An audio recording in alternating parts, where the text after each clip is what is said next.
नमस्कार, मी reiki grandmaster Poonam Chandorkar. Power of thought by reiki आपल्या यूट्यूब चॅनलवर तुम्हा सगळ्यांचं पुन्हा एकदा स्वागत. आपण इतरांची किती काळजी घेतो ना, पण आपली स्वतःची काळजी घेणं ही संकल्पना 1950मध्ये अमेरिकेच्या वैद्यकीय क्षेत्रात मांडली गेली आणि सगळीकडे त्याचा स्वीकार केला तो आपल्या कोरोनाच्या काळामध्ये. स्वतःची काळजी घेणं आणि याची सुरुवात झाली तो स्वतःचा खोलवर शोध घेणं इथून. आपण इतरांची काळजी घेतो, पण आपल्याला काय वाटतं, काय आवडतं याचा आपण कधी शोध घेतो का, किंवा कधी घेतला आहे का?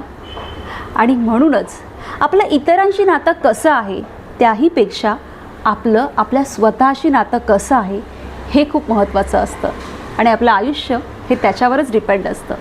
मग तुम्ही तुमची काळजी कशी घेता हे मला आपल्या यूट्यूब चॅनलच्या कमेंट बॉक्समध्ये नक्की कळवा.